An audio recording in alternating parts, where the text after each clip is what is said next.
Hello. Thank you for coming. This is, you don't live here anymore, the mortgage crisis in England. I wanted to start first off. If you disagree with me, please say so. If you have a comment or a question, please say so. I hate the sound of my nose, so please. But I wanted to start with a short autobiographical note. I was for about a year, I was a very staunch libertarian. And I thought, is there something about free market philosophy that seems to make sense? People are selfish, they're going to do what's best for them. And if you follow those rules in the economy, then you think it'll be all right. That was around 2008, a huge Ron Paul supporter. And then I watched the economy collapse in all its slow firework fashion. And suddenly the idea of self-regulation caught me as extremely silly. That you're going to trust other people to do what is best 100% of the time. And the other thing that really struck me about it is that it had to do with buying a home, which is such a massive part of the American dream, being in America. And we have such an odd relationship with land that other countries don't. It's a little bit of what I'd like to explore tonight. Again, these are agenda. I have a proposal for you. I want you to buy that box. Because I just lent $150,000 to someone at a 6% interest rate. And they're going to be putting the money in this box. And why not? Why wouldn't you buy that box? If it's just going to be filling with money and the price of what they bought a house is always going to be going up, then why not buy that box? If it's just going to be consistently filled with money. I even got it rated by a company that rates investments, and they gave it a AAA rating, so you know it's good. The problem with that is when you start lending money to people who are not going to be able to pay it back. When you have things like predatory lending, when you have things like interest rates, or loans without down payments. So you have no method of knowing that they're actually going to be putting the money in that box. That box is essentially a mortgage security. That's what you heard talked about. A mortgage-backed security is essentially somebody buying the idea that somebody else is going to be pouring thousands and thousands of dollars into that box every year. And when that money stops, you can buy an insurance plan on this box. It's called a credit default swap. And the idea is, if the bank cannot fill that box with money and cannot meet your investment, then you have this insurance policy. But what if they can't fulfill the insurance policy? When you buy a health insurance policy and you get in an accident, you pay your premiums very faithfully every month. You get in an accident, they have to pay it. And they can't just say, oh, well, we don't have the money.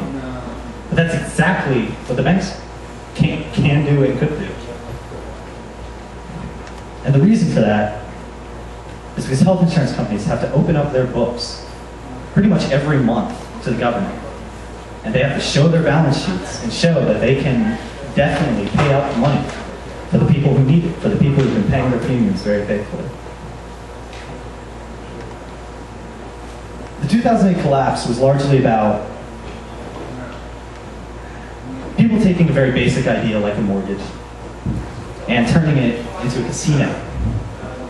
Turning money into more money, as opposed to actually making things and contributing back to the economy.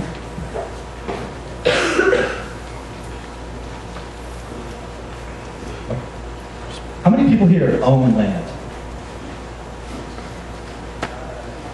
Is it paid off? Then do you own it? You own the right to it, but can they take it back?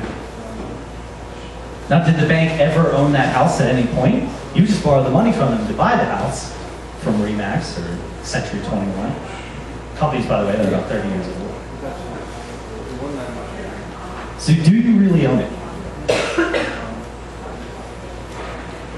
I found a lot of comparisons in the mortgage market to feudalism, which is the idea that the crown will give land called an allodial title to nobles, to people who give them money, to people who give them horses or knights or soldiers. And it's essentially a mortgage payment. They get the land and they pay it off every month.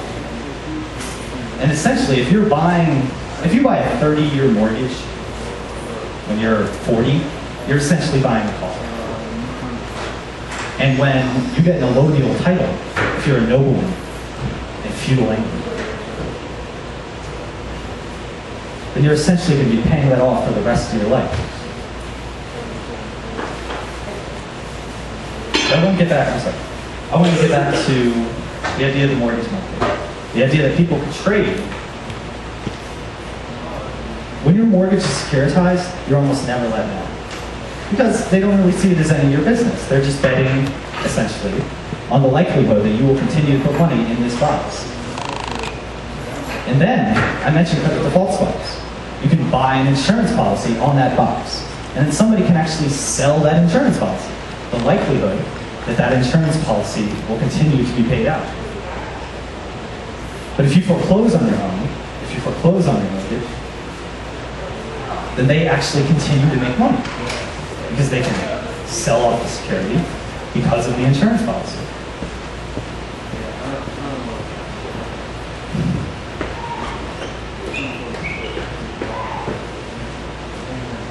One of the great problems with a lot of these mortgages, I mentioned the fact that there were mortgages that had entirely too high an interest rate for the people they were giving them to, had absolutely no down payment, and it was based on the idea that the price of housing is constantly going to go up.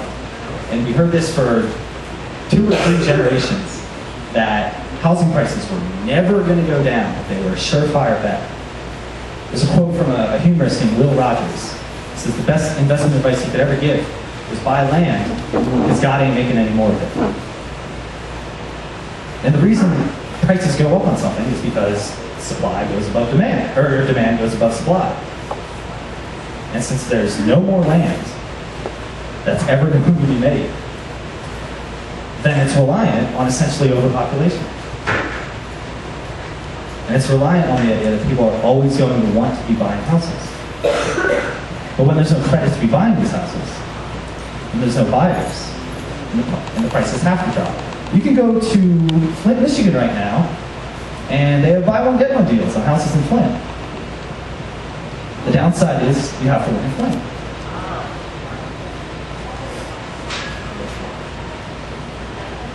But okay, so you're a buyer.